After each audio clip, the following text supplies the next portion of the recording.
Ever witnessed someone so fast on track you doubt you could ever be on their level? The mission of Advanced Motorsports is to demonstrate the speed is achievable for everyone. With the expertise of some of the best sim drivers in North America, we are set to release free content on social media and comprehensive guides on our website. For those seeking the ultimate experience, our Advanced Motorsport Institute and personalized coaching sessions are the way to go. No matter your level of experience, we invite you to follow us on our social media to learn to be fast.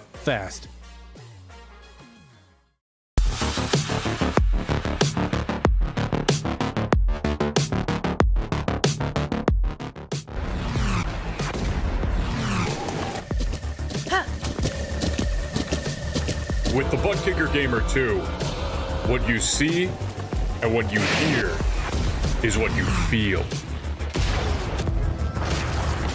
Butt Kicker. The future is feeling.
Precision Racing League Cup Series action coming at you with season number 2 in 2024. We're opening it up here at Circuit of the Americas. My name is Dylan Coyle, joined alongside Robert Hill. And Robert, Circuit of the Americas, what a wonderful track. 20 corners. None of those corners have names. We've been talking about it, but it's going to open up a season 2 schedule that is full of 9 races. Of course, more of a unique look at the calendar than other seasons in this one. Yeah, it's going to be a good one tonight. Obviously, kicking off at Circuit of the Americas is something different that you don't often see in other leagues, but going COTA to Martinsville, definitely going to be quite the way to start this one. Then you see there round number 3, we head over to Texas. So from Texas to Virginia, back to Texas, then we're going to go to Talladega for round number 4, do a little bit of boot scooting boogieing down there in Alabama. Head to Dover for round number 5, Kansas in round 6. Round 7 up at Darlington. Then we're going to hit the short track at North Wilkesboro and round it out at Charlotte, the home of NASCAR. Yeah, it's quite easy to just drive over to Charlotte Motor Speedway, not have to hop into a plane or anything. You know, that Darlington, North Wilkesboro, Charlotte stretch in the real world for people who work in the industry, it's so nice. It's just a quick I could just imagine. hop away. Oh, it's just absolutely amazing. But today, it's all about the lefts and right turns. We've seen some dominant drivers over the years, and as we get a beautiful look at the overview of COTA, let's talk about some of our partners. Advanced Sim Racing is owned and operated by passionate sim racers. Advanced Sim Racing designs and builds the sturdiest and most durable aluminum profile racing simulation cockpits available in the market today. All PRL members also get a 5% discount on ASR products using the Precision 5 coupon code. Racebox Sim Racing. Racebox offers mid and high-end button boxes for sim racing enthusiasts, from the casual gamer up to the most meticulous sim racing driver. Competitively priced and carefully handcrafted, our button boxes are an enjoyable addition to any sim racing setup. Visit raceboxsimracing.com and get a 5% discount using the Precision 5 coupon code. The Butt Kicker. Butt Kicker products add incredible immersion and realism to every game. Feel every nuance and truly put yourself in the driver's seat. Muradness. is a performance lifestyle brand motivated by motorsport and founded by professional race car driver Daniel Morad. For more information, visit moradness.com. Mr. Hedge iRacing Photography. Capture your finest, proudest, or simply worst moments from your hobby in up to 8K resolution. A great addition to any sim room. And finally, Advanced Motorsports. Get ready to learn to be fast. Fast! With Advanced Motorsports. Follow them on their socials to become a better driver. I feel like everyone's going to be taken to school today at Circuit of the Americas, maybe by a familiar face, and I think he's the odds-on favorite. Trent Dinkel, with just 50 seconds remaining in qualifying, has the provisional pole position, and he's got it by 4/10 almost over his teammate Abner Acosta. That's how they finished last year in the point standings, or last season I should say.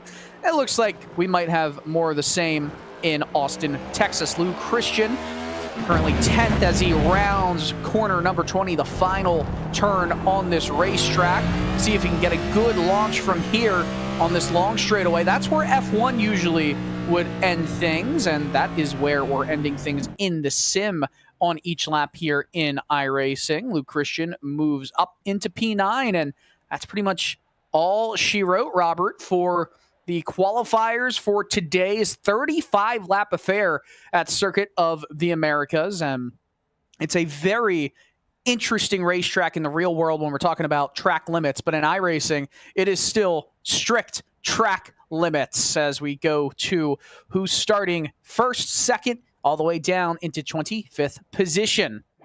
Trent Dinkel gets the pole with a 2:11.269, while Abner Acosta, 3.5 tenths behind, will start on the outside of row 1. The private label Team Hype front row lockup will be 1-2 for 9 and 5. Maverick Davis in third, while Nicholas Gowen is in P4. Ryan Scalny and Richard Lucky round out the first 3 rows, as James O'Brien will get private label Team Hype all within the top 10.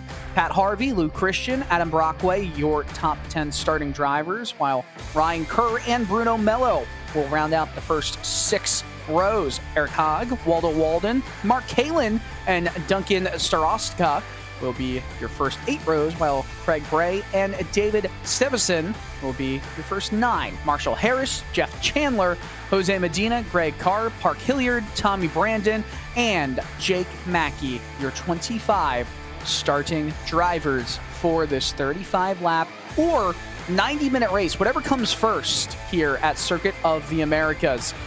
25 cars, but I really think, Robert, we've got one driver, all of our picks. If there are betting odds in this, he would be high.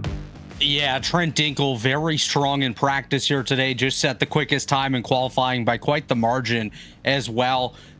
He had mentioned before this race that a driver he was watching was Nick Gowen in that 88 machine, who's going to roll off in position number 4 this afternoon. So we'll have to keep our eyes on those drivers, but you can never count out the likes of Abner Acosta up there on that front row as well. And Dylan, as you know, turn number 1 could change the game completely depending on how the field gets through it. We could have a huge pileup in 1, which we've seen numerous times here at COTA. And if we don't, we're going to have to watch and see how these drivers battle back throughout. You know, they start this pace lap going down the long straightaway that is a lot hillier in person than you might see or might think. You look at the track conditions, it's hot. So there will be some sort of wear to those tires as we continue with this 35-lap race. 106 degrees Fahrenheit in the middle of the day, set to March 23rd, which would have been yesterday.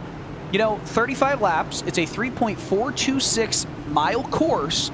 It's a lot more elevated at certain points. I know we all talk about turn 1 being that big, long hill, that run up into turn 1, but all over this track is crazy with the elevation changes. Even through the carousel right here, turns 16, 17, and 18, you go up, and then you kind of go down into turn 19, you go up again. That's where we are sitting from this camera point of view. And then the run up to the final corner, turn 20, is a big run up as well. But Trent Dinkel will lead the field to green flag racing here at Circuit of the Americas. 9 rounds this 2024 Season 2 of PRL Cup competition is. We catch some footage from the drone cam. Dinkel, Acosta, row 1 to get us underway here in PRL Season number 2. The long run to the straight, to the line. We're underway. Green flag in the air. Dinkel will rush down into turn 1, and Acosta tries to get the biggest arc into the corner to attack on the outside of turn number 1. And turn 2, he'll have the inside positioning. Everyone gets through pretty clean so far, Robert, but some contact. Acosta slides. He and his teammate got together. Yeah, like you mentioned right there, contact. Abner Acosta and Trent Dinkel coming together. Acosta just waiting for an opportunity to get that car sprung back around, but he's going to drop from 2nd position all the way back to 25th, and that all came from a bit of door-to-door contact amongst those teammates out front. So Acosta has a long way to go if he wants to battle back in this one, but out front, it's Trent Dinkel, Maverick Davis, and Ryan Skolny, the top 3. We've seen those two get together before. They race hard. They usually race pretty fair, especially with those late season battles in the points. But a race like this where there are no cautions, as you saw, I think that was Maverick Davis locking it up going into turn 11, the hairpin at the opposite corner of this track. You know, when you have a mistake, or maybe not a mistake from Abner's point of view, but an incident like that early on, you know, that's an unfortunate moment for championship standings. And by the way, that was not Maverick Davis. Davis is currently running in 2nd place now, courtesy of that Abner moment. Yeah, Nick Gowan just a moment ago had himself an off-track moment. That was another driver we really expected to be up there competing potentially for the victory or at least a podium here tonight. He's fallen back to position number 6, started 4, so lost a handful of spots already. But just looking through the field, we see the likes of Park Hilliard. He's already up 11 positions as we have an incident towards the back. Marshall Harris has gone around in his number 32 machine. He's able to gather that back up, continue on in that machine, but he's going to be all the way at the tail once again. So for him as well, long way to go, but still 34 laps remaining. Nobody is out of it quite yet. Yeah, looks like Marshall Harris, as we catch a replay, just lost it coming around, which is turn number 13, excuse me. And, you know, that stadium section, it's very technical, probably the most difficult section of this racetrack, where you got to get this stock car slowed down as easily as possible, get on the power, you know, pretty smoothly, and that's easier said than done with these stock cars weighing over 2,000 pounds easily. It's not easy at all to slow it down or get it moving again. We see a crossover coming up the top of turn 1, run down into the corner. That is Craig Bray and Waldo Walden running back in the top 20 positions of this circuit. You know, we talked about it in pre-race, Robert, the track limits, and iRacing is pretty strict when it comes to enforcing track limits here. Not always in the real world is that the case when it comes to NASCAR competition here. For example, right here, you can run all the way down to that white line which separates the grass from the red asphalt and the curbs. In iRacing, though, that's an off track. Yeah, there's a lot of areas where just a little bit touch off the racetrack, you will get that off-track incident point, and they don't have a ton to work with here today. As you see that battle continue back there around Bray and Walden, that is Abner Acosta in that yellow machine trying to work his way back towards the front. He's currently scored in position number 17, but just so the folks at home do know, as Acosta continues his ascent through the field, these drivers are working with 13 incident points before they are penalized, forced to do a pass-through, and 24 incident points tonight will be the end of your evening. So not a ton of leeway for these guys to work with in this 35-lap race. That was a good visual representation of the distance between both Trent Dinkel and Abner Acosta. It's the entire stadium section, pretty much. 18 seconds just under it is what kind of came from that collision between the two teammates, as James O'Brien another private label team hype driver, started in 7th, up to position number 5 as Nick Gowim has dropped a couple positions since the start of this race. As we enter lap number 3, Dinkel sets a fast lap, and I think we'll see that theme a lot through this race. If you get the pole, if you lead the most laps, you lead a lap, you win the race, you set the fastest lap, that's pretty much maximum points, maximum way to start the year. And if you're Abner or any other driver trying to compete for this championship, it's not necessarily what you want to see, as there's a move heading up into turn 1. Yeah, you mentioned the laps that Trent Dinkel's putting down. There's areas of this racetrack he's pulling away to about an additional half second each and every time by. So now over 1.1 seconds ahead of Maverick Davis. These guys are getting pretty tight up there at the front behind them.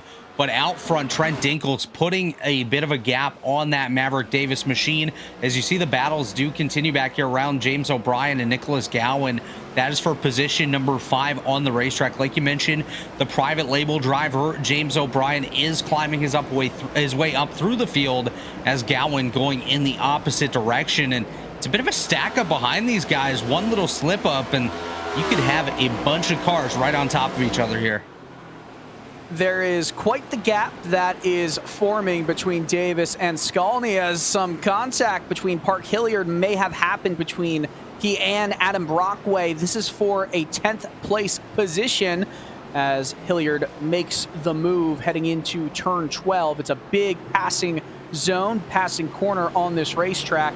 There's not many here at Circuit of the Americas, so if you find yourself getting passed into turn 12, you might find it difficult to get the driver back if you can't get to their back bumper and something like that. Turn 15, you've kind of got to wait until turn 1.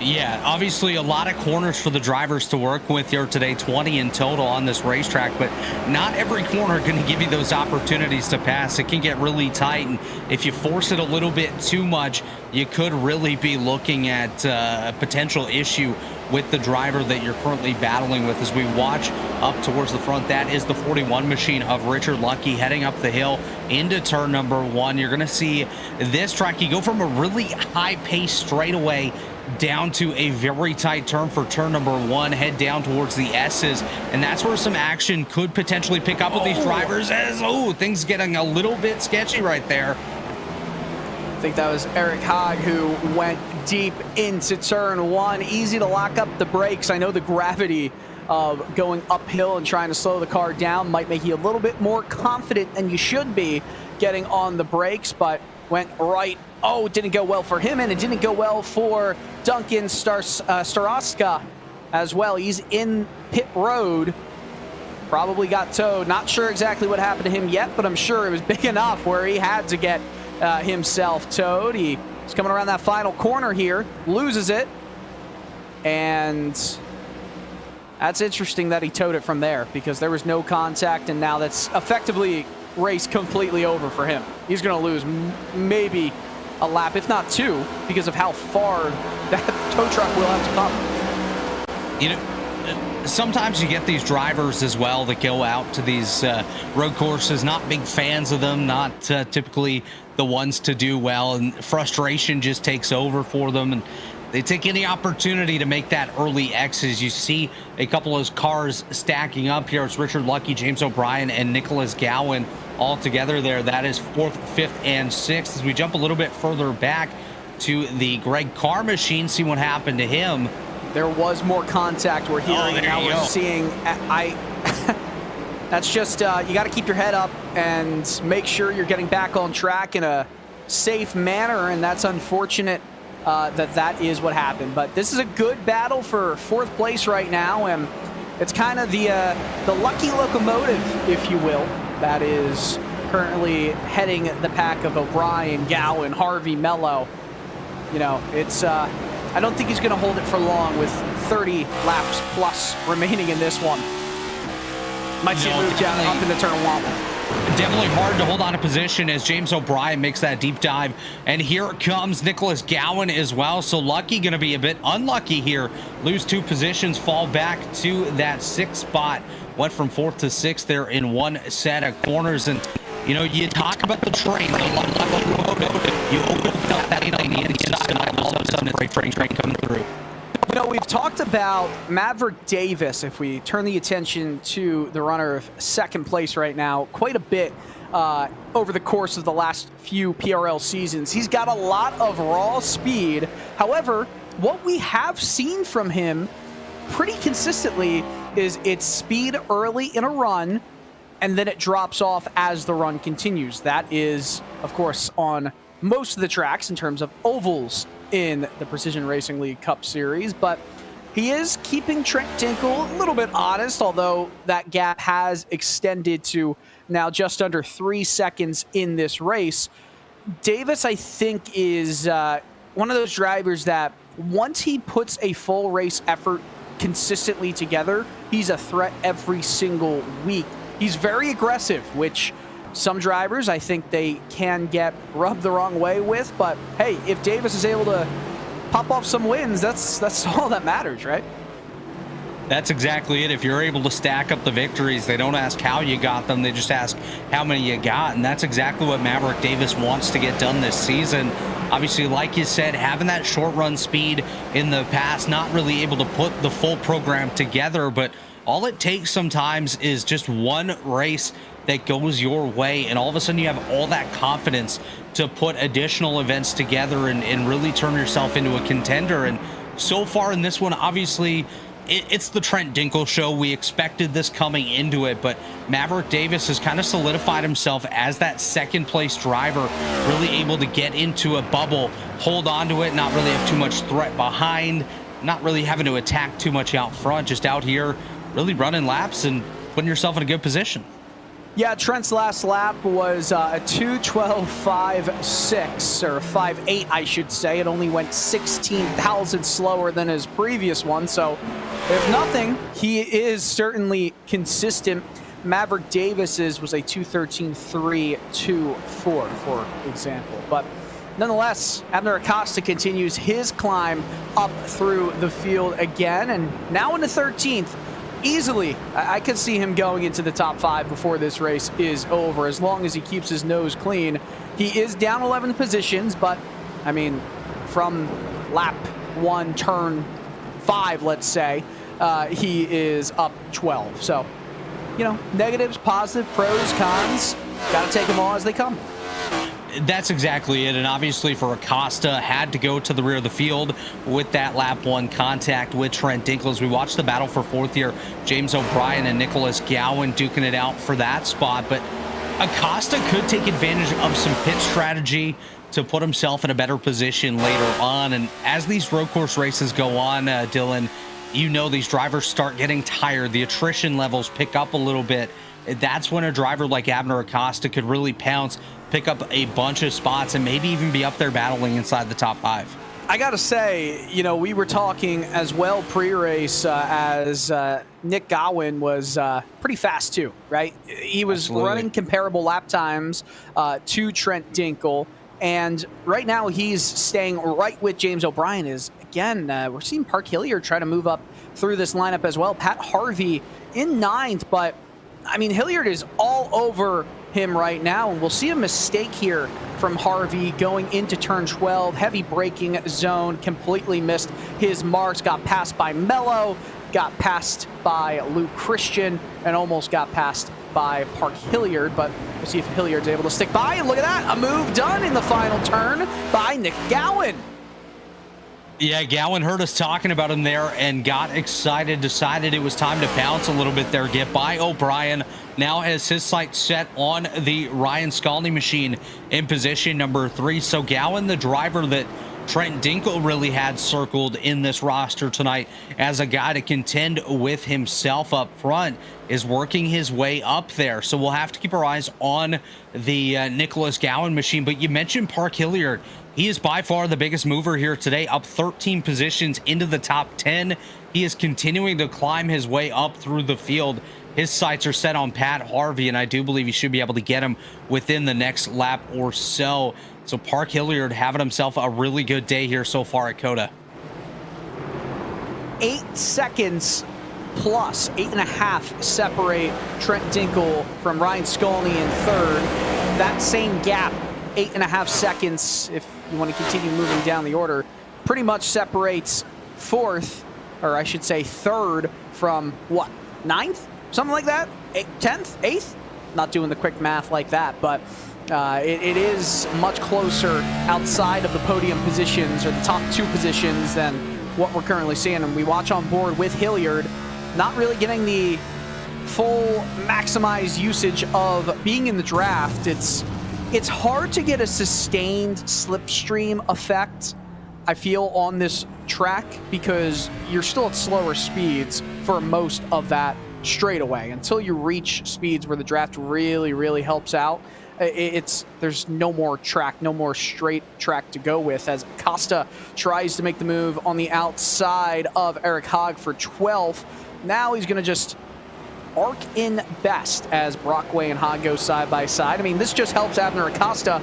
He's going to try and see the door get opened on the inside here. Difficult to make a move on the inside if you don't complete it by the exit of 18 in the carousel. I'm incredibly impressed by Abner Acosta here. His way to fight through adversity and fight back towards the top 10. He's currently in this battle for 11th, which, of course, with my math, is just outside the top 10 at this point. And we saw him 25th just a handful of laps ago. Now side by side here with Adam Brockway. You can see a little bit of beating and banging as they work their way up this very long front straight towards turn number 1. Acosta going to have the advantage, and is he going to make that deep dive on Eric Haag? Just about gets into the left rear of that machine, but he's going to fall in line here and stick himself out in position number 12. So continuing to watch Acosta just climb and climb and climb. We'll see him up there towards the top 5 very shortly here, Dylan. I mean, we don't talk about Abner Acosta and dealing with adversity if we don't talk about the numbers that represent his PRL career. He's got the third most PRL championships across all series, 2 in Cup, 2 on Wednesday night, whether it's the Grand National or Truck Series. And not only that, he's multi-talented, 3 GT titles here in PRL competition. He can pretty much do it all. And then we talk about the wins. I mean, goodness me. He was only just recently passed by teammate Trent Dinkle for 3rd in all-time Cup wins. He's got 28 of them. It's quite incredible as we see Bruno Mello trying to fend off a Lou Christian move. And I think Mello went quite deep into the corner right there. Christian's going to back off for a moment. Mello almost lost it on corner exit. Yeah, Mello nearly he was sideways there, nearly losing it. As you can see, Christian just behind him there, going a little bit off of the racetrack, but Bruno Mello working his way up into position number 7, nearly 4 seconds behind Richard Lucky and company up there, just outside the top 5, but a nice run for him so far. You can see in the background there as well, Pat Harvey and Park Hilliard continuing to battle their position, about a half second separating those drivers, but this group of 2 by 2 is about to become a 4-car battle for 7th through 10th. So Sarostka had 13 incident points and got black flagged, had to come into the pits. Bruno Mello is at 10. That is a massive close call that he's going to have to deal with for the next entirety of the race as he gets passed by Pat Harvey into turn 1. Here's the problem. If you're already at 10x, you only have 3 more off tracks to give over the course of the next 27 laps in this race. That is almost impossible to deal with and still remain competitive. That's exactly right. There's a couple corners here that are very sensitive for off-track incident points, and if you're going to want to get through it without getting 3 additional points in 26 laps, which is next to impossible, like you said, you're going to have to basically drive with eggs underneath your pedals and hope that you don't crack them.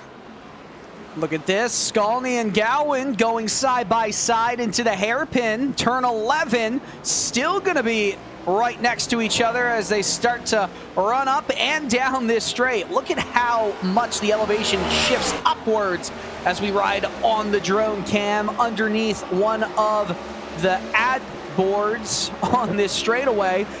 Last of the late breakers, it's Nick Gowan, but the arc will be achieved by Skolny. He's going to try and answer back here into the stadium section. A corner like this where you see Gowan getting that late break and tight turn into the corner is not necessarily a benefit for him. Obviously, he's going to be a little bit further ahead, but you see Ryan Skolny able to get that arc into the corner, really able to get that natural flow of the corner and get his car just a little bit stronger on exit. But for Gowan, he is so strong right now, working his way up to position number 3 as we watch. Uh-oh. Well, that's not what we want to see right there. Adam Brockway finding that the straightaway was too long for his steering wheel. I mean, I don't even think it was necessarily that he forgot to brake. I think he just couldn't turn the car. I mean, it went straight head on as if he wasn't even trying to make the corner right there. And he'll lose positions because of it, back into 14th place. But top 10, Bruno Mello still trying to hang on to 8th place right now. Park Hilliard in behind, as well as Pat Harvey and Abner Acosta is catching up. He's just half a second from the top 10. I mean, all this helps Abner make up positions, make moves as this race continues to go on. We're still quite a ways from the halfway point. Oh no, Mello went over the turtle. That's going to open up the door on the inside, and then the outside goes way up. Almost gets past going into turn 9. This is just a hard, or turn 8, I should say, just a hard thing to deal with if you're Mello, as Hilliard goes down the inside into 9, and then the run down into turn 10 comes right here. And again, you got to remember for Mello, he is playing that fine line now with the incident count towards a penalty, which would be a drive-through penalty if he does reach the 13 count, which last time we checked, he was up to 10 on the day. But hitting that curbing slowly does damage to your car after a while. You know, sometimes we even see engines blow due to repetitive impacts with the curbing here at Circuit of the Americas. So going to have to watch and try to limit the contact as much as absolutely possible. As Abner Acosta has re-entered the top 10, he's going to take a peek, try to work his way past the Bruno Mello machine this time. Park Hilliard right there as well. So like you said, this is absolutely helping Abner Acosta try to limit the loss on the day after that lap 1 incident, which he's doing a pretty nice job of doing that so far. I've been paying attention to the last lap times for all the drivers in this field. Trent Tinkle consistently putting in the top lap times, but even dealing with the traffic, Abner Acosta consistently the only other driver that has been able to get into the 212s lap after lap. He's going to try and open the door here on Bruno Mello. Also, remember, Mello doesn't want any contact either, because contact leads to incident points. So he's going to give Abner potentially all of the space and all the room he will command and demand going up into turn 1. If we're being honest, Bruno's race right now is not Abner Acosta. Yeah, that's exactly it, really. Abner is eventually going to get by no matter what. And I believe that Bruno Mello is obviously aware that Abner is quicker at this point, wants to let him by, but Bruno's really racing to keep his car in one piece, keep it on the racetrack, and not pick up those incident points. He has a quick enough car to be up here in and around the top 10 all day long. So if he can avoid that penalty, he's going to have himself a very strong day here today. Great way to kick off the season, pick up those points, and set up for Martinsville next week, or 2 weeks from now, which should be quite the event as well. Waldo Walden is out of the race. We'll try and find out what happened, but so far that is 3 drivers who have had major issues in this one, and Greg Carr is completely out. He was the one who ran into the slower car. I believe, if I'm remembering correctly, that was Saraska early in this race and the final corner, and We heard some mentions as Hilliard goes for a move on Abner Acosta. Switchback here. Hold on, this is a good battle for a bit. Acosta not wanting to give that position up, but oh, he's gonna lose it and almost go right into the right rear of Hilliard. Hey, all the drivers are still fighting for the positions they see in front of them, and right now Hilliard is trying to hold that position up.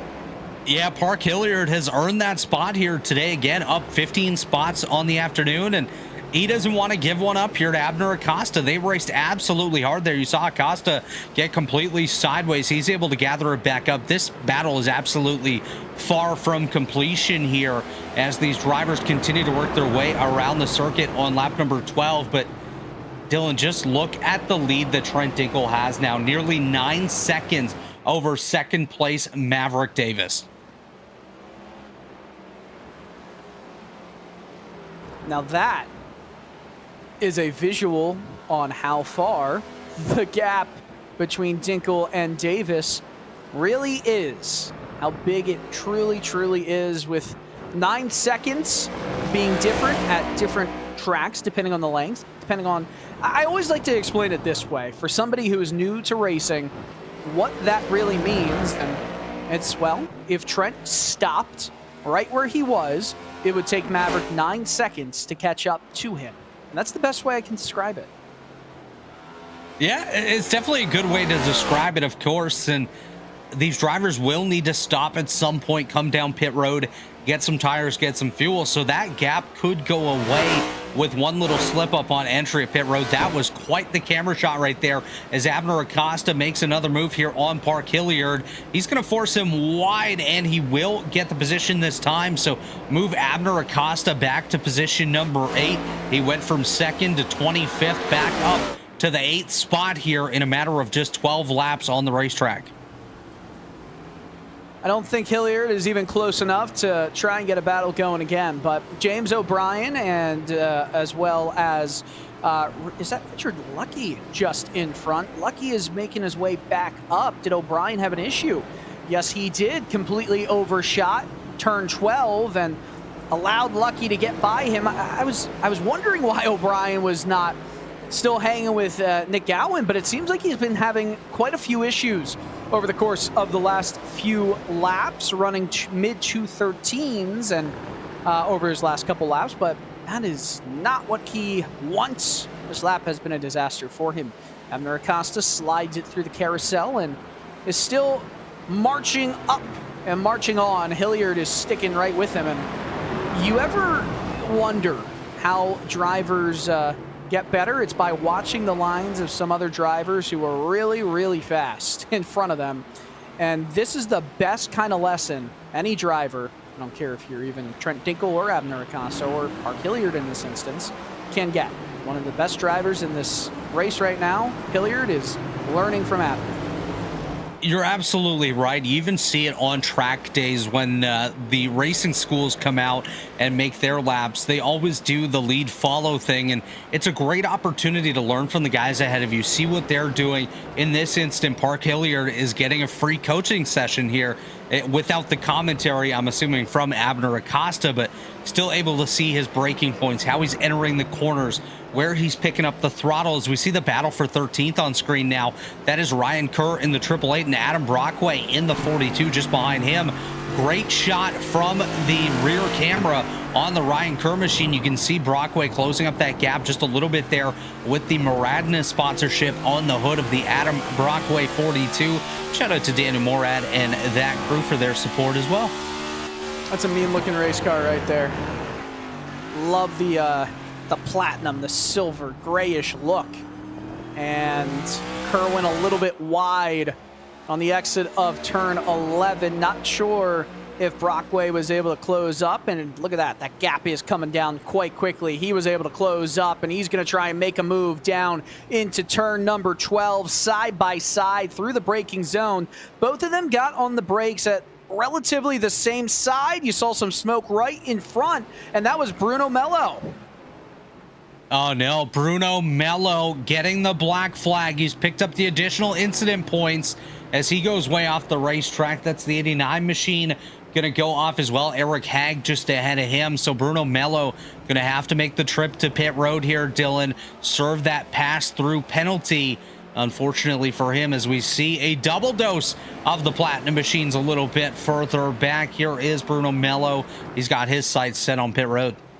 That's a shame for Bruno, who has had some really solid races, really solid efforts over the course of the last couple PRL seasons. And today is not going to be a day he's going to look back on fondly with, unfortunately, as he'll start this long march down pit road, which looks quite different when Formula One is here compared to when NASCAR is there. You know, the Cup Series, as Jake Mackey headed into pit road, is slow to continue going. He actually got his stop. He took a stop right there and then, so he's going to try and go 22 laps, 21 laps with 4 tires and a full tank of fuel, which you can do on this course. Everyone has to make one stop. That's exactly it. You can make that pass-through penalty at the same time as taking your pit service. So we'll see if more drivers opt to do that if they pick up the 13 incident points. But battle on here, Eric Hag and Pat Harvey. Of course, we did see some drama not too long ago for Eric Hag. Had a major off-track moment just ahead of Bruno Mello a lap or so ago. But now under pressure from Pat Harvey, who's trying to work his way back up into that top 10. We'll see what he can do on this lap, separated currently by about 0.7 of a second. A little bit further back off in the distance, you see Adam Brockway and Ryan Kerr battling it out as well at the tail of this camera angle. But up front, Trent Dinkle just continues to pull away now, 11.5 seconds ahead of Maverick Davis. He can almost come down pit road, take his pit stop, and still be battling up there in the top 5. Yeah, that is quite incredible. You know, everyone's going to pit within the same few laps of each other. You know, take for Jake Mackey right there. But Trent Dinkle, I mean, he doesn't even have to worry too much about getting slowed down by any traffic in front, considering he is 11 seconds ahead of position number 2 in this race. I mean, can't slow him down for more than 11 seconds, I feel like. He's just an unstoppable force, and no one's surprised, as it looks like, yes, Pat Harvey is going to pit early and try and go with the undercut right here. Interesting call. It is quite early. Well, you know, we do say it's early, but we're only about 2 laps away from halfway at this point, Dylan. So these drivers definitely thinking about coming down pit road. I don't expect to see the likes of Trent Dinkle and Maverick Davis unless Davis goes for a undercut at this point. But I really wouldn't expect to see anyone else down pit road till probably about lap 20 or so. Leave them a 15-lap run to the finish. But we're continuing to watch here. Abner Acosta ahead of Luke Christian. Acosta's done a fantastic job here, worked his way up into position number 7 as we watch the replay of that pass there. Acosta works his way by Luke Christian, now up to that 7th spot on the racetrack. Christian still has his sights set on the rear end of Acosta, but Acosta already thinking O'Brien at this point. Pat Harvey only spent 9.7 seconds in his pit box and comes back out onto the track. It was just fuel only for him, so I have a feeling that we're only going to see one set of tires, Goodyear rubber, used in this race. You know, the iRacing tire model is quite forgiving, I guess you could say, when it comes to how many tires you'll need through the course of a race like this. And it is hot and it is slick, but we haven't really seen that reflected in lap times. 106 degrees Fahrenheit on track right now, 81 ambient temperature, but it's not really affecting how fast these drivers can go. So, hey, if you just need fuel, that makes it quite an easy strategy call of when and when not to come down into the pits. And now, Dylan, obviously you were actually at this racetrack this weekend. What was tire wear like on the NASCAR Xfinity Series side? Did we see a lot of tire wear for those guys? You know, in the Cup Series race today, there wasn't that much tire wear. However, in the Xfinity Series race, which was hotter, of course, there was a lot of cloud coverage in today's race. The Xfinity Series race yesterday, I mean, all you've got to do is look at the eventual winner of that one, Kyle Larson, who restarted in that final overtime outside the top 10, but had just come down a lap or two prior for 4 tires, and he made it all the way back up. He got the race win because of it. As we see a spin, it's Craig Bray who is stopped. You see those tire tracks, turns the car back around and will attempt to get it going again. That is unfortunate for Bray. We'll get a replay here, and it's on throttle application out of 12. Yeah, unfortunately there, sometimes you just clip a little bit too much curbing. It really unsettles the car on exit, and very easy to send those cars around. Another fantastic shot here as we see Ryan Scalny work his way around this track, currently battling in position number 4.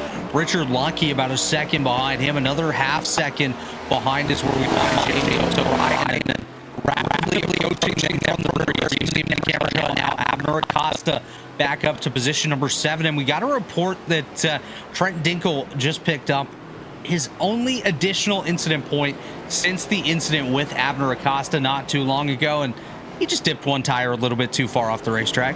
Well, Abner, as Craig Bray, by the way, got a 13X, so he's getting a penalty and a black flag right now.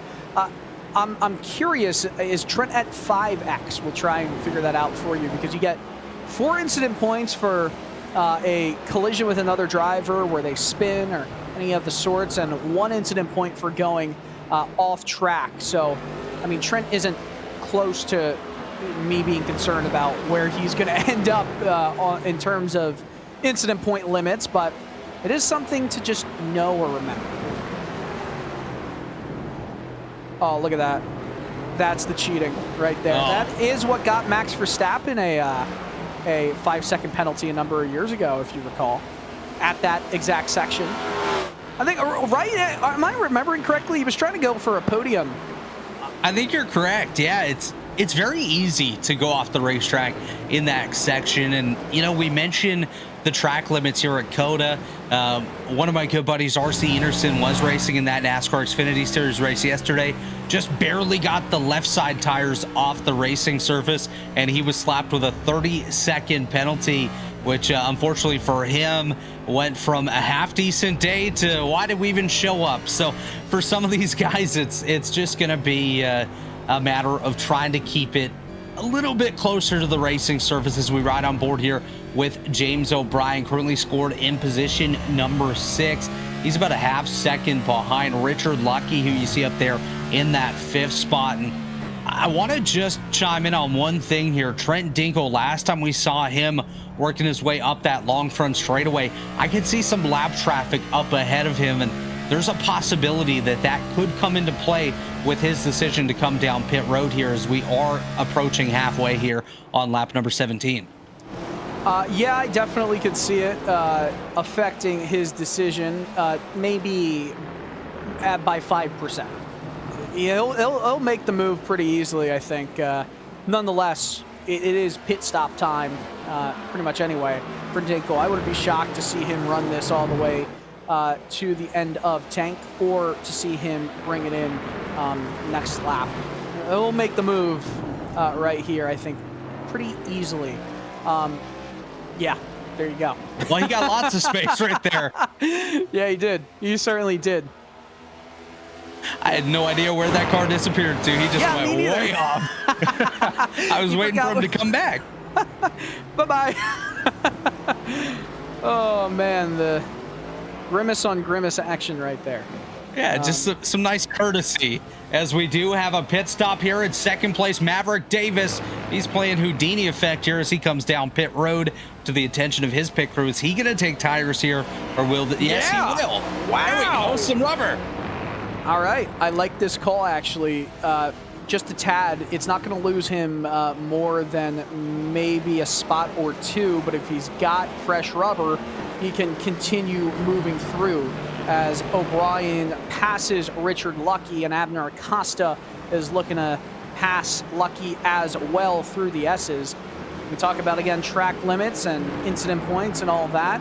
Formula One and iRacing, as we see the pass made, and easy does it for O'Brien over Lucky. But we talk about track limits, F1, iRacing at COTA.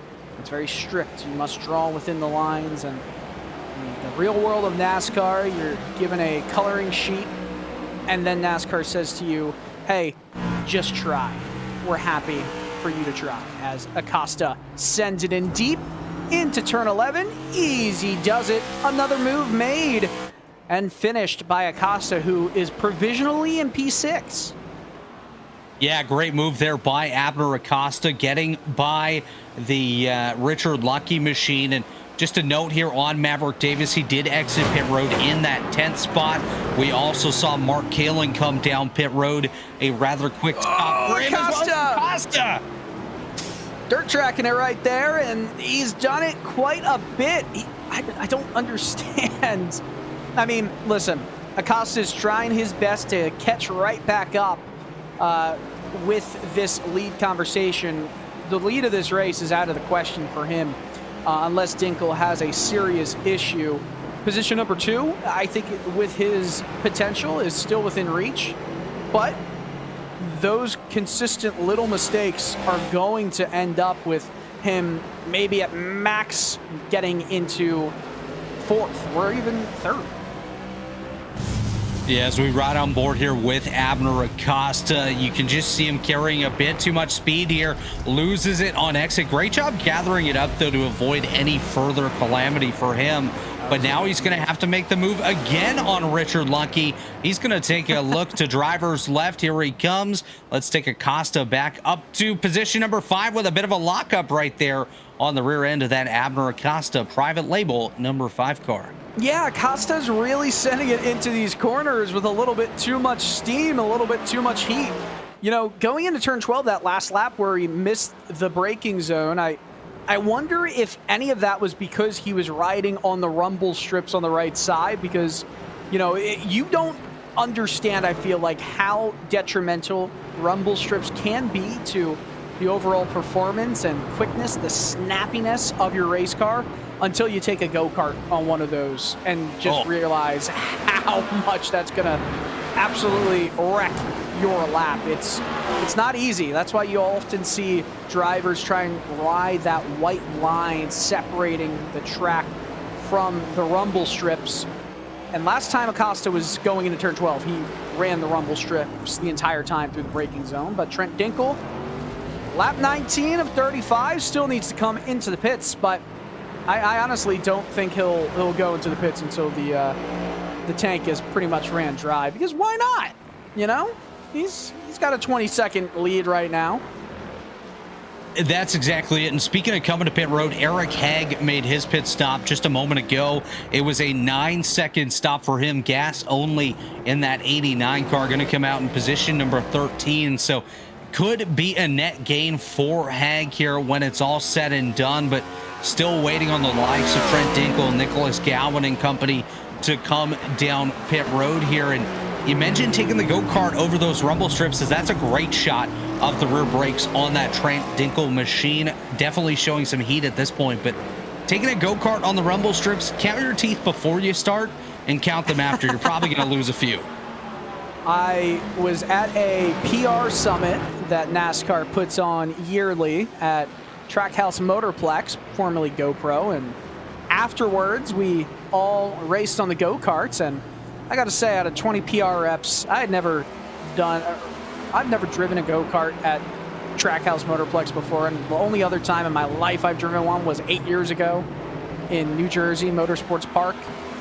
I give sim racing kudos to my success, because I finished 4th out of 20th on fastest lap times of all the PR reps. So first of all, giving myself kudos for that one. Good job, Dylan.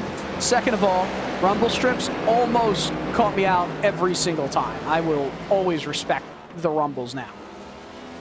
And last time by, Maverick Davis just put down the quickest time of the day, a 2:11.8. So even quicker than the lap time we saw out of Trent Dinkel. Dinkel's quick time, a 2:11.89 compared to the 2:11.82 set by Maverick Davis. So not much quicker, but a marginal difference. And just for reference here, Trent Dinkle last time by ran a 2:12.73, so about 9/10 of a second quicker for Maverick Davis. Well, now here's the thing that Trent needs to ask himself. If any driver wants to not take tires, forego an extra set of 4 Goodyear tires on their one pit stop in this race, then it makes no sense to pit early. It makes all the sense to pit late, so you can put the least amount of fuel in that car and spend the least amount of time in pit road as you need to do. The only reason it makes sense to go at the halfway point or around there is to take tires, because then you maximize the life of both sets of tires. As Davis not doing it there, he locks it up going into turn 15. All the time that right now Maverick is gaining, you know, a second here, a half second there, it's great. But if Trent comes into the pits and only has a 6-second pit stop, and all of a sudden those 6 or 7 seconds that Maverick just gained with this fresh, gosh, he's really throwing it around here, with this fresh rubber, means nothing, because Trent just took all that advantage and threw it away with a much smaller, shorter pit stop. Yeah, you're exactly right here. And, you know, just taking a look at the time that is currently separating each of these drivers, the amount of time Maverick Davis spent on pit road, it could actually be rather tight when Nicholas Gowan comes down pit road compared to where Maverick Davis will wind up with him. They could come down to a fairly tight battle, and if Gowan takes 4 tires, he could have the advantage there. But watching this battle for 4th, it's O'Brien and Acosta. O'Brien currently holding on to the position ahead of his teammate Abner Acosta. Acosta definitely wants it here, wants to gain as many spots as absolutely possible before making that pit stop. He's going to take a peek to driver's right, maybe getting ready to take a look to the left. We'll see what he can do in that 5 machine. But Acosta definitely recovering nicely, not going to come into play necessarily when it comes to the victory unless something catastrophic happens here to Dinkle, but still a nice gain here for Acosta as they arc. Oh, he gets a little bit wide right there. And did you see where he was riding on? The rumble strips. His left side tires were on losing teeth. Say right. Yeah, he was losing teeth through the strips. Right side tires were on them, and then he tried to put on the brakes heavily there, and the car just kind of got shuffled out from underneath him, and he moved to the right, and it kind of sent him away as there was a bit of a checkup in front of him. But still, you know, it puts you in a weird spot on those rumble strips, as O'Brien is trying to hold off his teammate right now. James and Abner, they both need to come into the pit still. By the way, everyone still pretty much does, as this checkup that happened in front of Abner and James O'Brien is right here. As, yes, the 709 machine went way deep into the corner, got past, and that's all she wrote. Of course, we did see the Craig Bray machine with issues a little bit earlier on, was completely backwards on the racetrack. So just trying to recover from his early incident here, and now trying to recover as Acosta after that little slip up behind the James O'Brien machine. And he mentioned the driver still having to come down pit road. Everyone between Dinkle and Hilliard still due to come to pit road. So the top 8 have not yet made their stop. That should be coming up shortly, as we are just 13 laps to go. The battle for 3rd continues. Scully, O'Brien, and Acosta all within about a second of each other on the racetrack. So do they come down together? Do they continue to duke it out and try to make those passes before they go down? We'll have to keep an eye on it. Here is Acosta going for the deep dive to the left side of O'Brien. Move him up to position number 4 now, as O'Brien slots back in at the tail of the top 5. Well, Acosta right now is provisionally position number 5, looking to get past Ryan Scully, who's done a fantastic job in this race of holding 3rd, and beforehand holding on to 4th with under 14 laps to go.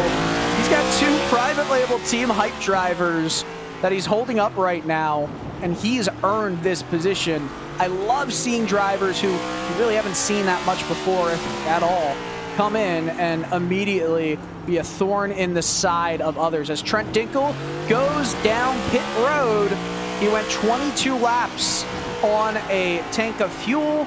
That was around where it started to get a bit dicey. Didn't want to take any chances there.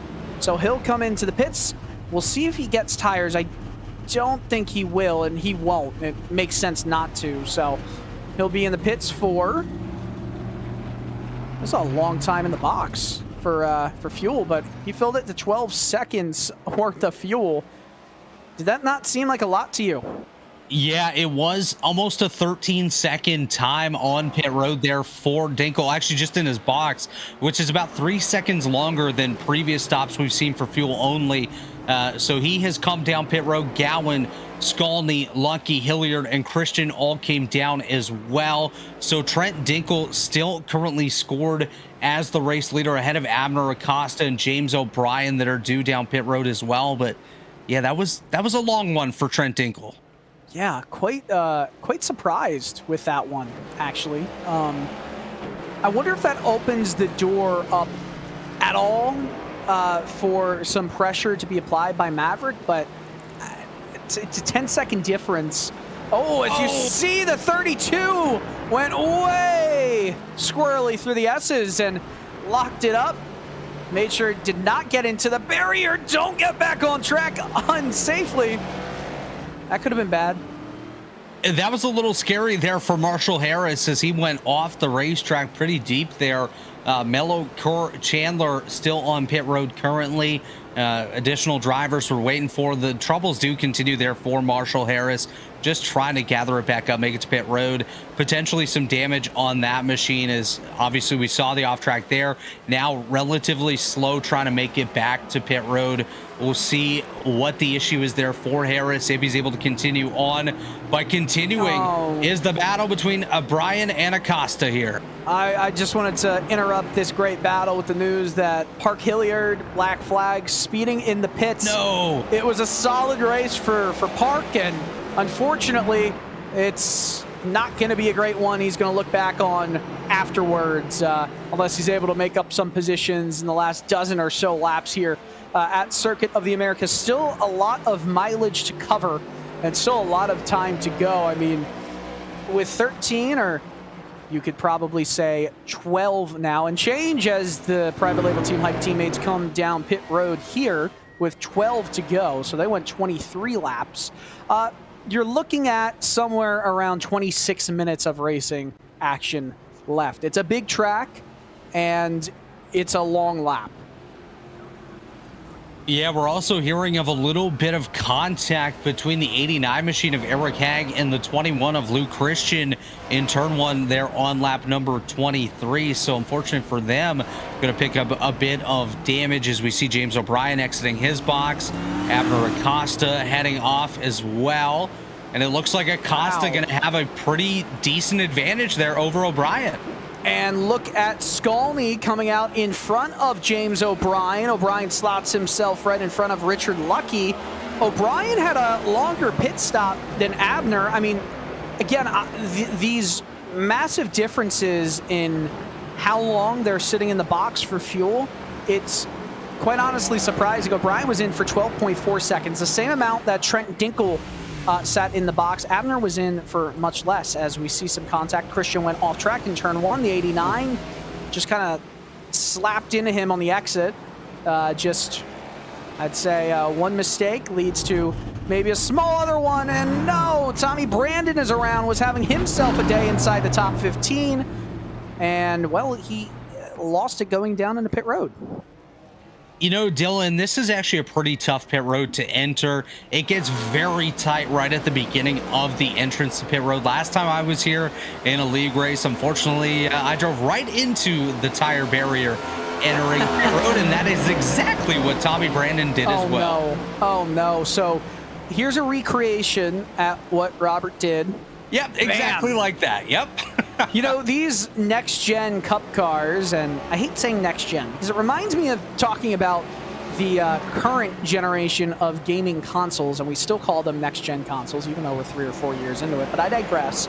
These next-gen Cup cars, they can take a beating, for better or for worse, if we're talking about the safety of the driver and the kinetic and potential energy that is both dispersed and stored in collisions. Might not be as safe as the 6th generation of NASCAR Cup Series vehicles, but the one thing that these next-gen cars can certainly do is take a beating. That should not lead to much damage, if any, for him with that one. Just taking a look here at the times. Yeah, Tommy Brandon got a meatball. Yes, wow. not a pasta dish, nothing like that. Just some required repairs on the Tommy Brandon machine. He does exit pit road right there beside the Abner Acosta machine. So right out into traffic goes Tommy Brandon. Going to move over, let these guys by. But when he's going to pull over, so maybe that car not feeling too good. The steering probably a little bit bent on that one and feeling like he doesn't have a good opportunity to continue on. Tommy Brandon going to pull it over and call it a day. That's a shame. I'm really surprised that he got that much damage from that. It didn't look too hard, but I guess you know, the physics of going into a barrier like that in iRacing as compared to real world racing is it's not as soft as it would be in the real world. So it's unfortunately a race ender for Tommy Brandon, and I will shut up when I talk about the contact and the potential energy that it can take. As wide goes Skalny coming through turn 11. It's going to open up the door for James O'Brien as some lap traffic will be on the inside here. Yeah, as we watch this battle here, Skalny and O'Brien going to go on by, I believe that machine that they did just get by, was that the 709 of Craig Bray? Yes, it was. So Bray continuing to do some laps here, had some issues earlier on, just out here trying to salvage whatever points he can get at this point in time. But Ryan Skalny, James O'Brien continue to duke it out for that 5th spot. As you know, we continue to watch these drivers up towards the front. Dinkle and Davis now separated by nearly 21 seconds. So since the pit stops were completed, Trent Dinkle has been able to put an additional 11 seconds on the Maverick Davis machine. He is showing why it's the Dinkle show here today at COTA. Even with 10 laps to go, coming to 9 laps to go, and we talk about Trent Dinkle and the domination he usually shows at a race. I mean, you go to a road course and it's almost impossible to ignore that Trent Dinkle will a higher than 50% chance of winning the race, I give, which is crazy to say of any driver. It almost reminds me of a situation where you got, you know, Jimmy Johnson at Dover, right? Where you just knew there was a 50% chance he would win a race. And Trent Dinkle, there's always a high chance he'll win a race, a high chance Abner Acosta will win a race, but I feel like Trent's in a different world, a different stratosphere when it comes to road course racing than anybody else, because not only is he fast, but he's consistent.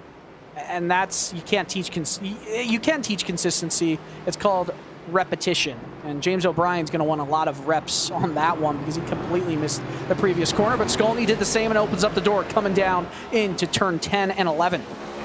O'Brien makes that move on Ryan Skalny. Skalny not going to give it up easily, though.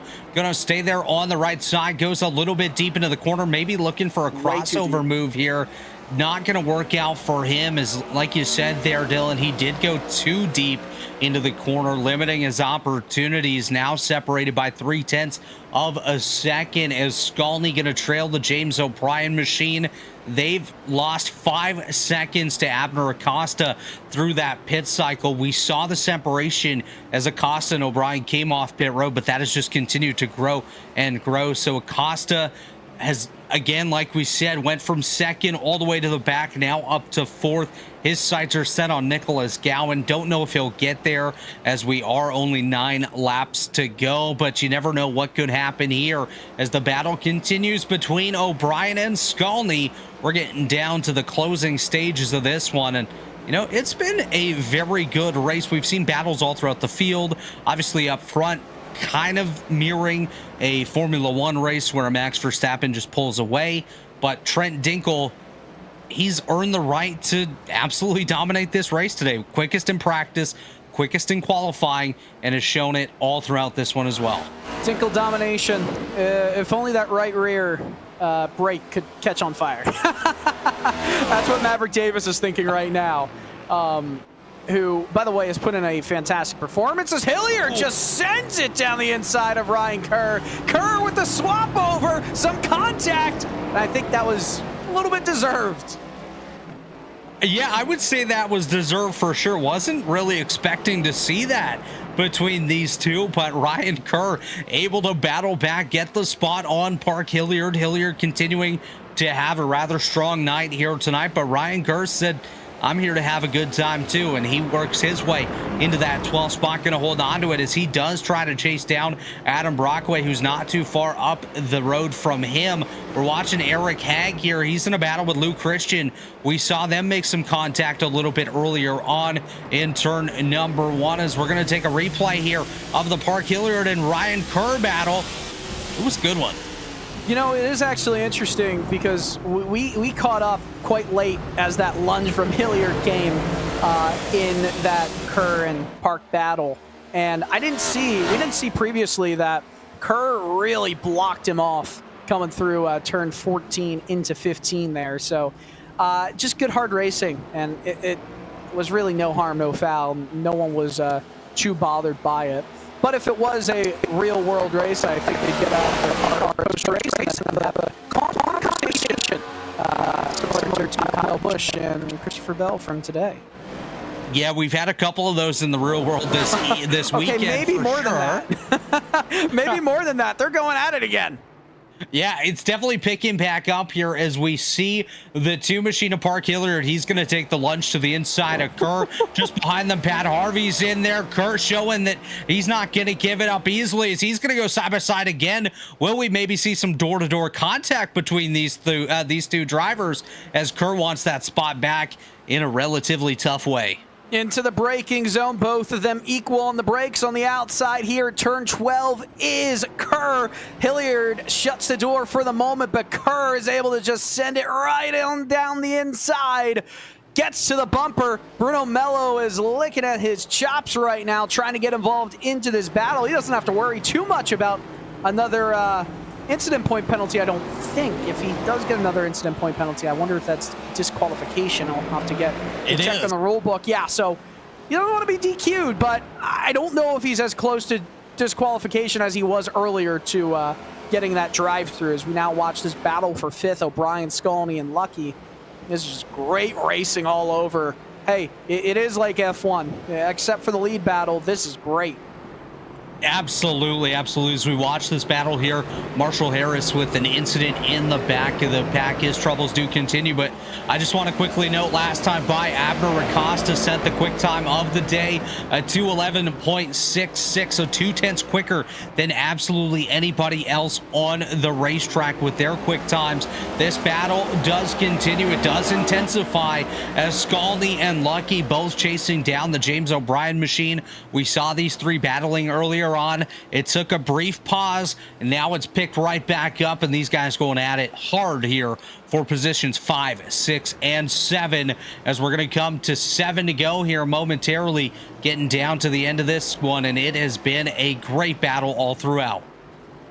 Been a fantastic show as both of these shots you're currently seeing are live pictures. Battle for 5th and 8th. 5th, 6th, 7th, 8th, 9th, 10th, all on your screen right now. Just awesome.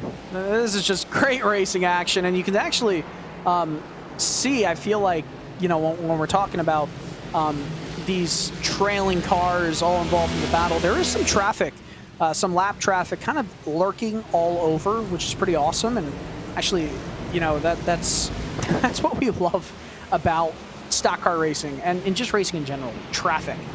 I know that that's not shared by everybody, as you saw O'Brien get squirrely on the exit at 20. This is going to be a big run going up the hill into turn 1, pulling down the inside is The 12 machine of Skalny will just try and send it in there. Cut off just a bit by O'Brien. Open up the door to Lucky, who's going to be the outside of turn 2 through the S's. It's kind of the place you want to be, pinching down to the bottom, but Lucky let himself get shoved to the outside by Skalny, and he'll take the position back. O'Brien will skedaddle on out of there. That's exactly what we love to see on the racetrack. Battles throughout. We see the battle for 5th. We see the battle for 8th as well, as currently O'Brien holds that 5th spot ahead of Skalny and Lucky. Skalny has a very hard-charging Richard Lucky behind him, and in the battle in the bottom right quarter, Lou Christian, Eric Haig, and Pat Harvey all together. And like you mentioned, lapped cars, they're going to come into play as well, as we do see Richard Lucky taking a dive to the inside of Ryan Skalny here. Is Lucky going to be able to finish that pass off? I do believe he will, but Skalny not giving it up yet. He's going to continue to charge hard and see what he can do to get that spot back. My goodness, saving the best racing action for the last quarter of this race. I love it. Lucky will try and get it to stick on the inside. Swap over attempt from Skalny will be attempted, but it's really not going anywhere. Skalny is, you know, I've noticed that there's been a few times he goes way too wide on the crossover. If he just keeps it a little bit tighter on those swap over attempts, I think he would be a lot better served to get a move done back again. But with O'Brien now running away from these two for 5th, Lucky is now starting to attempt to run away from Skalny. Lucky, I should say, from Skalny. And now we go into the back with Kerr and Hilliard, or Mello, I should say. Remember, Kerr is trying to fend off Mello, who has had his fair share of issues in this race with 6 to go. We're just never going to end these battles here, Dylan, as Lucky and Skalny going back at it again. Skalny going to dive deep. Big lockup by that 12 machine. He's going to take a look to the left side. Now to the right side of Richard Lucky. Lucky going to pull away just a little bit here, but knowing Skalny, he is just going to stay right on him here for these closing 6 laps of action here at COTA. This 12 car, he's charging hard, and he's going to do what he can to take some of the luck away from Richard Lucky up here. Why not? Let's just throw another battle in here. Lou Christian, Eric Haig, and Pat Harvey all under a big blanket here currently, separated by about a second between 8th and 10th, but Eric Haig all over Lou Christian, Pat Harvey all over the back of Eric Haig here. One little slip up, and all of a sudden we're shuffling this up like a deck of cards, and these guys all continuing to duke it out as Trent Dinkle will get 5 to go this time by. We're getting down to the closing few laps of this one, but the battle's absolutely not close to ending anytime soon as we ride on board here with Pat Harvey in the 67. He's going to look to make a move here on Eric Haig. Harvey, Haig, and Christian is battle for position number 8. Still a lot of racing action to go here, but we talked earlier in this broadcast about just a few passing opportunities presenting themselves here at Circuit of the Americas in Austin, Texas. This is one of the bigger passing opportunities. You can try and get a move done in turn 15 in the stadium section. It's hard to get one done. Turn 20 is not great, the final corner.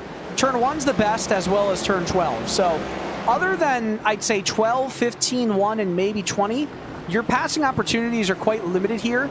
They're only going to see them, as you see way in the back. Harvey got squirrely on the exit of 15. You're not really going to see that many chances to get moves done as Mello and Kerr. Look at that. What a battle here. It's Mello getting by Ryan Kerr. You mentioned those passing points of 1, 12, and potentially turn 20. 20 is really going to come into play when it comes to the end of this race. These guys are going to throw it door to door, beat and bang, coming to the line. I've been involved in a couple close finishes here myself, and that's the opportunity where it's do or die. The end of the race is here, and you got to do what you can to get it done as we continue to follow this battle.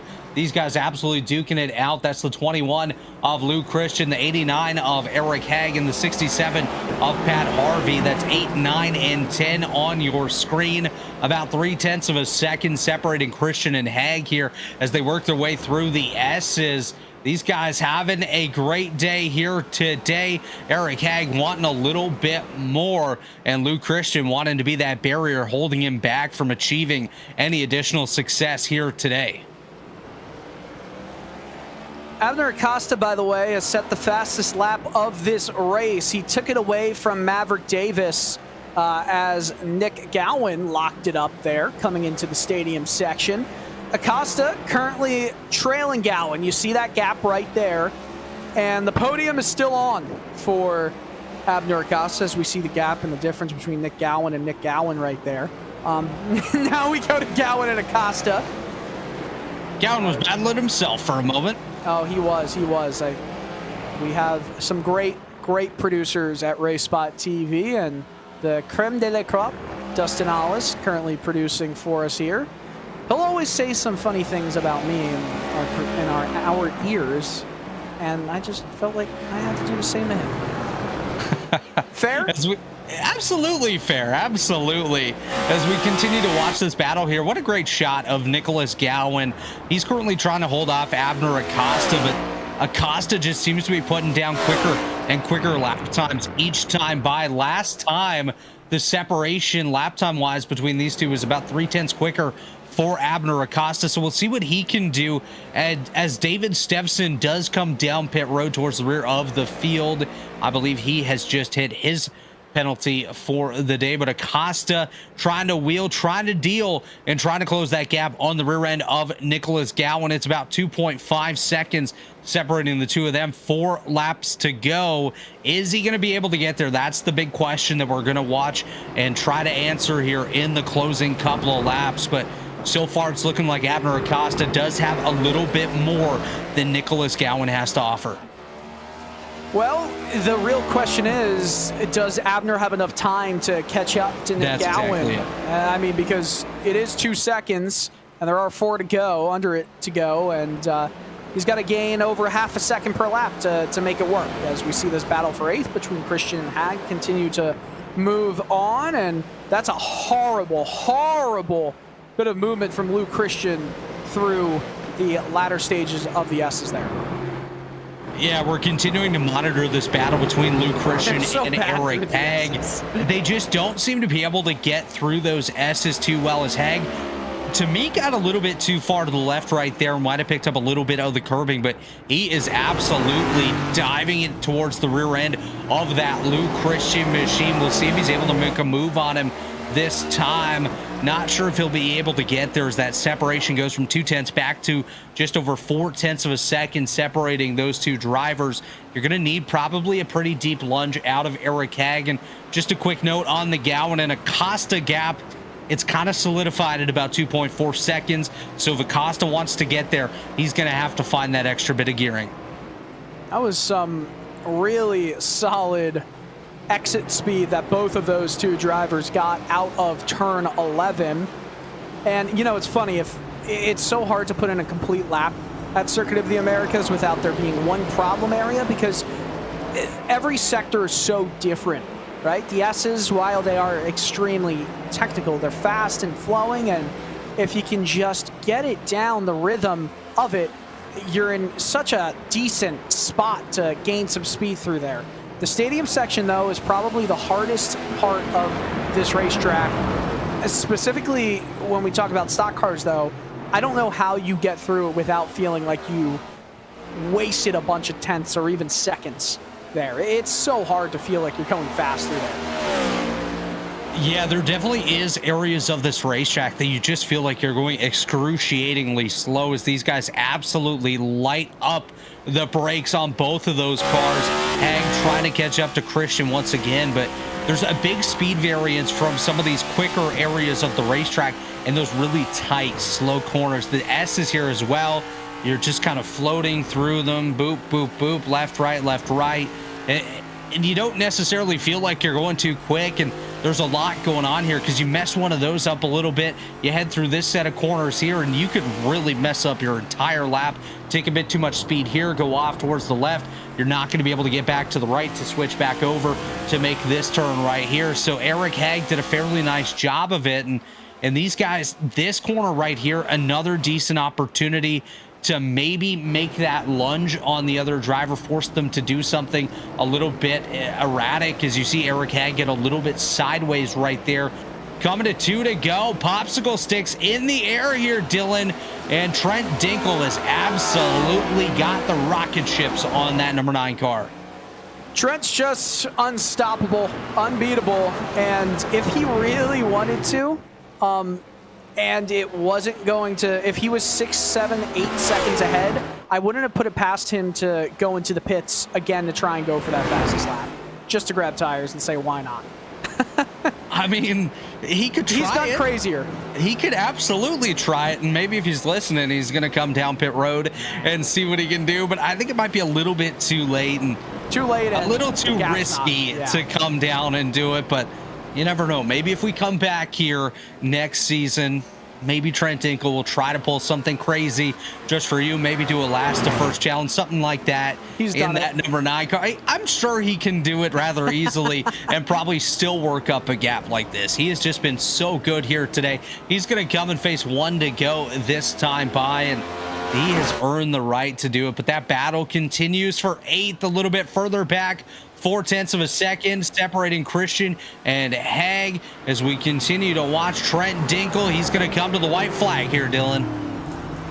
Still a few more corners to go before he takes that white flag, but I mean, for Trent, it's another chance to start the season off on the best possible foot that he could possibly get it started off on. He's won 4 PRL Cup Series championships.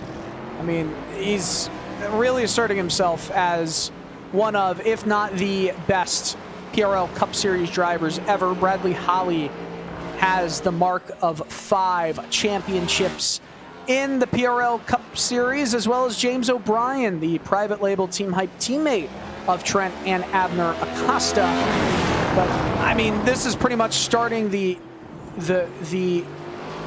trip to get to that top spot, or at least tie it in terms of championships that Dinkel has, as we're already on the final lap. That Formula 1 finish line is what we'll use to mark these drivers' finishing positions in this race, as I mean, it's just been domination for Dinkel in this one.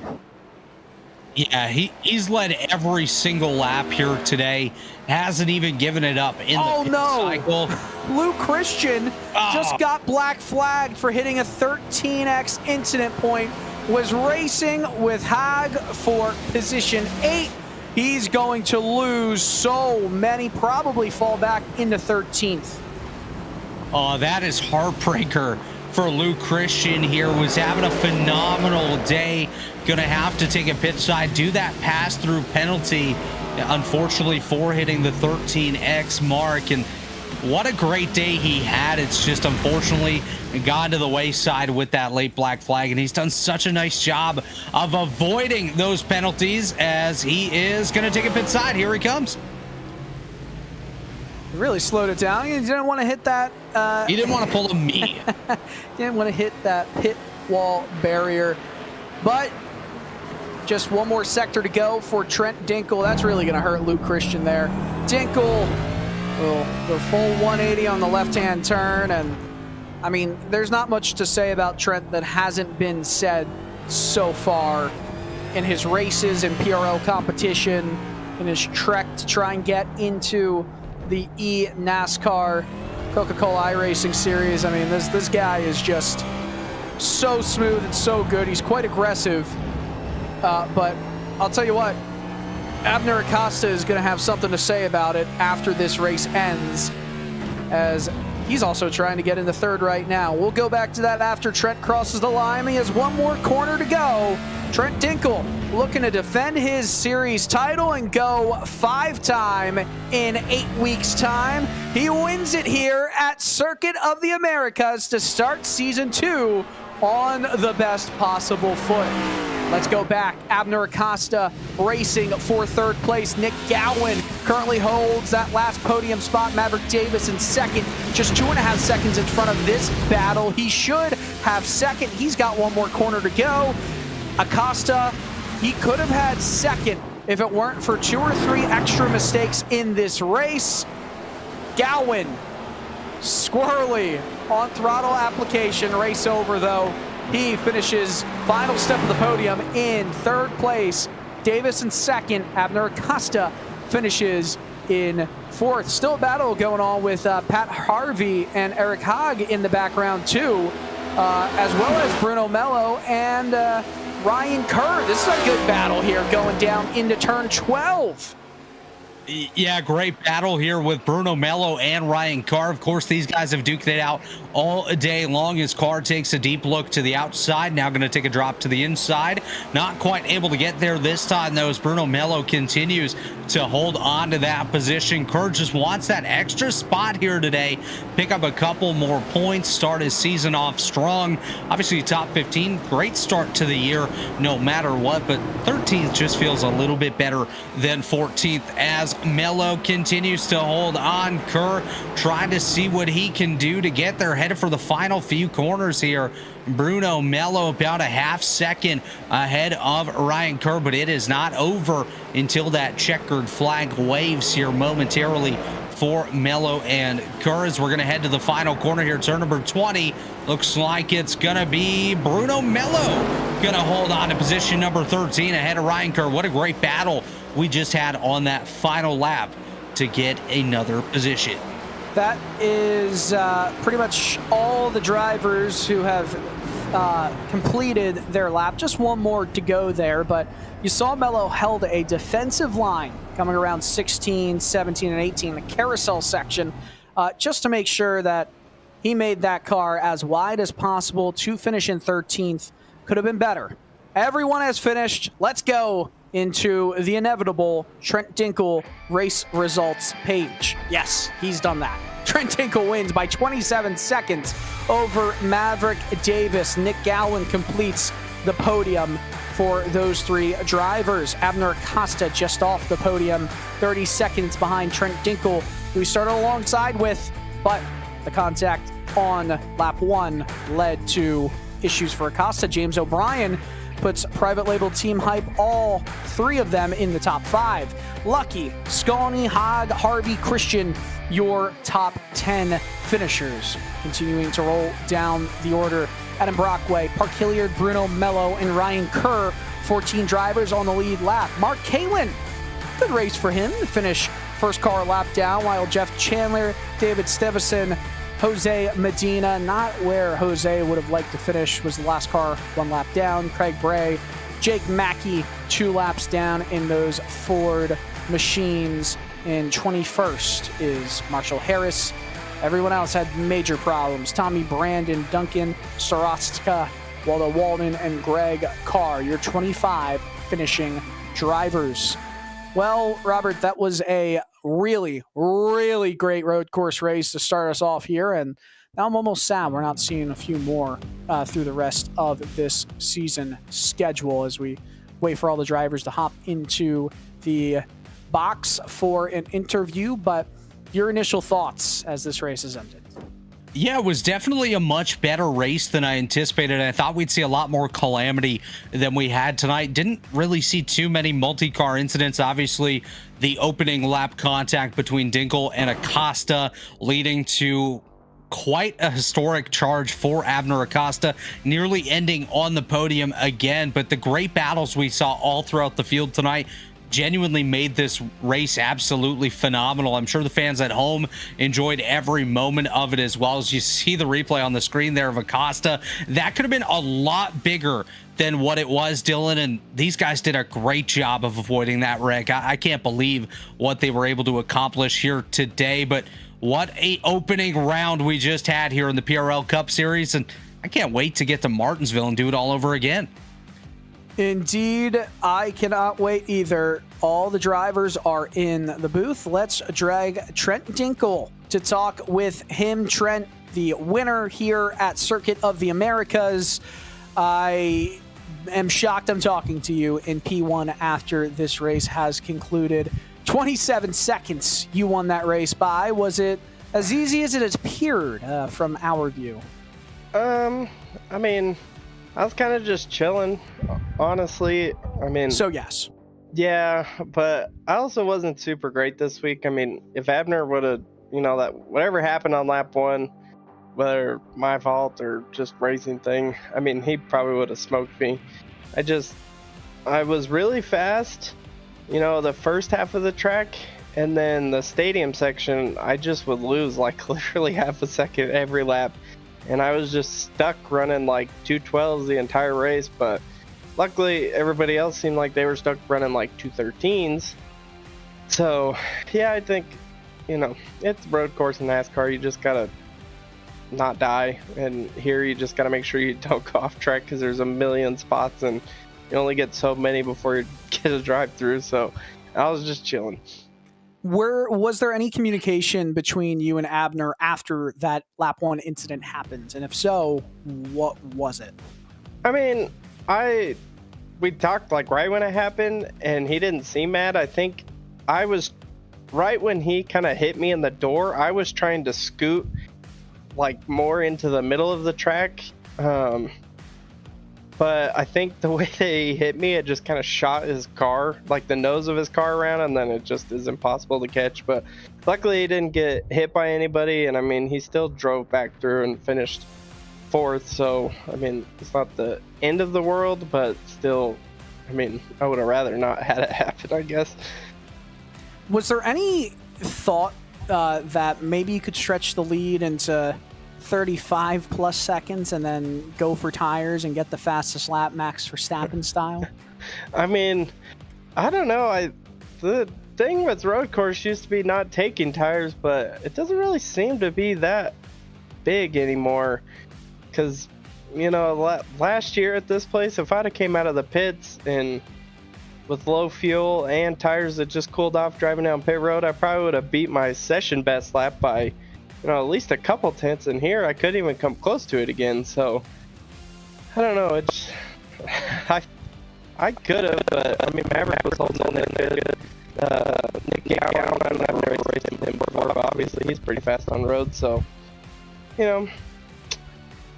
at least I guess next week we get to go back to a normal track and see where everybody's at after that. Trent, a great way to start it off with your title defense. Congratulations on the win at Circuit of the Americas. Thank you. All right, Robert. Maverick Davis and Nick Gowan, 2 drivers that were fast all day, and you're going to be talking to both of them. Yeah, standing by here with Maverick Davis. Maverick, you come home second here tonight. I'd say just a little bit short of Trent Dinkle, but about 25 seconds separating first and second here this afternoon. Why don't you walk us through your race and what more did you need to maybe get up there and have an opportunity to compete with Trent Dinkle for that victory? Well, definitely in need of more talent, I'll tell you that much. He's just so far ahead of me anyways in terms of talent. I'm surprised I even finished that close to him, because I think last year at Chicago Street Course, I finished second and was still almost a lap down or something like that. I don't know. But yeah, the main thing was just trying to just stay smooth and consistent and not make any mistakes, because it's a lot harder to finish in a good spot if you keep making mistakes. So that was the main thing. And obviously, we saw you make one of the earlier pit stops amongst the top 10. What went into the decision-making of when to come down and if you were going to take fuel only or go for the 4 tires?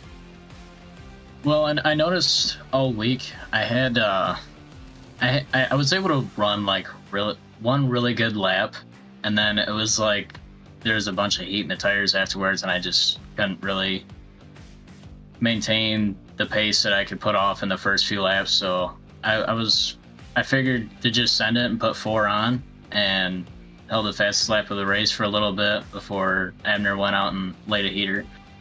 But I mean, I don't know, pitting early, I was just kind of splitting it in 2 and figured if I was going to go for the tires, might as well give it extra time to warm up before hitting a bunch of lap traffic and stuff like that. So I think that was the main thing, is lap traffic, and unsure if the 4 tires would really work out for me.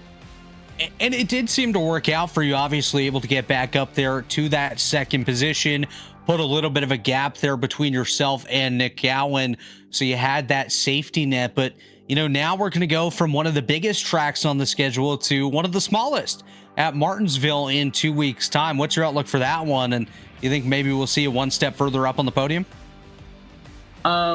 You know, I don't ever expect to win here, because the entire purpose of me starting to race here was to get better. So I usually come here planning to finish on a top 10, and making it to the podium is just really awesome. But I am extremely tired and in need of a shower after that long drive, because that was a workout. Well, we'll let you get to the shower here, Maverick. But before we let you go, any shout outs you want to make, or sponsors you want to thank for making this happen for you? I want to shout out my main man, Michael Peters Racing. He has been my dog for a long time, and I miss having him in my ear. He's been busy doing some other things, but I know he's watching tonight, and definitely big shout out to him. He's helped me for several years now, so can't thank him enough. And also Taylor Lissenberger with 5150 and 5150 Racing Leagues. Also main sponsor for me, and definitely helps me out a lot. Appreciate everything those guys do. Well, Maverick, congratulations on a solid run here tonight, and we'll see you for round number 2 at Martinsville. Thank you. That was Maverick Davis, your runner-up here tonight. And finally, last but not least, our 3rd place finisher. We're going to go ahead and have a word here with Nick Gowan. Nick, you got a copy? Yes, sir, I do. Walk us through that race that you had here today, coming home in the 3rd position, but definitely eventful. At the start, obviously, the contact between Trent Dinkle and Abner Acosta taking place right ahead of you, but walk us through your evening. Yeah, it was a lot of Code Brown moments for sure. Yeah, right there with Abner at the beginning. Was lucky to avoid him there, and then even later that same lap, I almost had a moment with Ryan going into 10. But yeah, it was pretty event filled. Just it took me a while to get into a rhythm. Definitely cost myself some time early on. Also gave my best Kyle Larson impression middle of the race when it came to pit stops, but thankfully it didn't hurt my steering at all, so I was able to manage after that. And yeah, Abner was running me down there at the end, but definitely happy to finish on the podium for sure. Definitely a strong race for you here today. An early discussion before the race took place tonight. Trent Dinkle had you circled as his main competitor here tonight. What more did you need to get up there and go toe-to-toe with him? And is there maybe a moment throughout the event that you feel like you lost a bit too much time?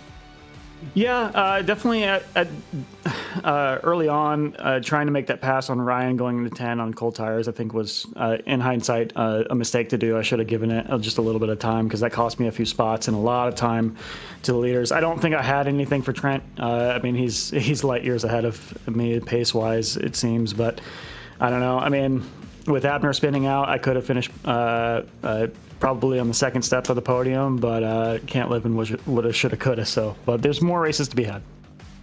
And of course, speaking of more races, we're headed to Martinsville in 2 weeks. And how do you feel about that one? And another part of that question is, will you be hooking the booth up with a little bit of pizza for that race? You'll have to talk to my sponsor about that. I mean, I can see what I can do. But as far as Martinsville is concerned, I'm historically good there. I don't have a lot of Cup experience, so part of the reason why I joined this series is I just want to spend some more time in this car and get a little better. I spent a lot of time in Xfinity and trucks, but not the Cup car. So looking forward to Martinsville for sure. I know with the road course, it's kind of hard to determine like who the fast guys are on the ovals. So I guess we'll just have to wait and see who the front runners are at Martinsville. Well, Nick, before we send you off here tonight to get on the phone with your sponsor and get that pizza set up for us, why don't you let us know who makes it happen for you? Any shout outs you want to give or sponsors you want to thank? Shout out to the rest of my team, Going Racing, Stan and Duncan. Stan couldn't be here tonight, unfortunately, but rest of the team, and then the rest of the Going Racing guys over in the LMP2 series, which you'll see tomorrow night or in a couple weeks, I think. And then thank you guys for doing the broadcast each and every race. That is Nick Gowan, your third place finisher here tonight. Congratulations, Nick. Thank you. Well, Dylan, that'll do it for our podium interviews. Yes, it will, and it's interesting to hear the mindsets of all of our podium finishers as the season quickly gets underway. Only 9 races, but let's say 10 weeks, because we're not racing next week. It's Easter Sunday, so the PRL is giving everybody a week off to remember or forget road course racing, and then remember short track racing, because Martinsville Speedway in 2 Sundays' time will be the destination. We go from a 3.5-mile road course to a half-mile paperclip, and I'm looking forward to those vibes and the anger that will be formed from it. But Robert, it's been a pleasure broadcasting with you tonight. And in one word, what do you feel like Circuit of the Americas provided for us tonight? Awesomeness? Is that a word? No, it's not, but we'll take well, it. It is Awesomeness. now. It is now. Oh, goodness. All right. Well, from everybody at the Precision Racing League and RaceSpotTV, Dustin Ollis, Robert Hill, Nick Hunter from PRL, and myself, Dylan Coyle, we wish you all a pleasant good evening. Trent Tinkle has won it at COTA. We'll see you in 2 weekends' time. Good night and good racing.